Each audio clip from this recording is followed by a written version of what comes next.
وقت بخیر، سهیلا هستم، پرستار مهاجر. امروز با سوال دوم در خدمتتون هستم و اون چیه؟ سوال دوم این که چطوری این بیزینس مناسب همه افراد جامعه است. آره، حقم دارین این سوال رو بپرسین، چون شما هم خانم میبینید، هم آقا میبینید، هم میانسال میبینید، هم جوان میبینید، هم دانشجو میبینید، هم شاغل میبینید، هم بیکار میبینید، هم خانه‌دار میبینید.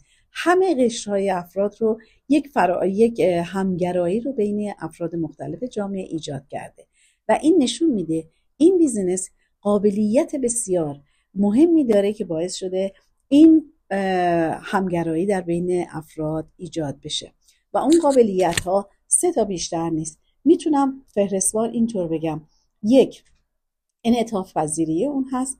دو، بدون تجربه وارد شدن هست. سه، پتانسیل درآمد بالایی هست. قابلیت انعطاف پذیریش به این دلیله که شما در هر زمان و مکانی میتونید این کار رو انجام بدید. چطوری؟ من به عنوان نمونه، من پرستار به دلیل اینکه از 5:30 صبح تا ساعت 3:30 دارم کار میکنم و بعد تا برسم به خونه یک زمانی رو در این وسط طی میشه، در نتیجه من شاید صبح نتونم فعال باشم، هرچند که در زمانهای بریک تایم هم در محیط کارم من باز هم کار میکنم روی این بیزینسم و ایمیل هام رو دریافت میکنم، ولی به هر حال من بعد از ظهر میتونم کار کنم.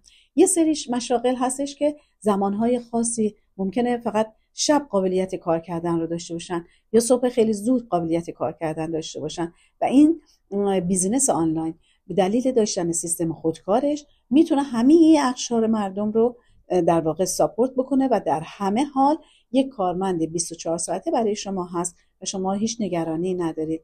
ویژگی دوم، بدون تجربه همه افراد میتونن، از افرادی که هیچ گونه آشنایی به سوشال مدیا ندارن تا افرادی که تخصص در این رشته دارن، وارد این بیزینس بشن و درآمدزایی خودشون و بیزینس خودشون رو شروع بکنن و درآمدزاییشون رو شروع بکنن. چرا؟ باز به همون دلیلی که عرض کردم، بیزینس آنلاین ما یک سیستم، یک سایت آموزشی داره که به روز میشه و آخرین متدهای دیجیتال مارکتینگ رو آموزش میده و شما در همون زمانی که وارد میشید و بیزینس اونر میشید، پکیج سرمایه گذاریتون رو انتخاب کردید و وارد شدید، شما میتونید همزمان هم یاد بگیرید و هم کسب درآمد بکنید.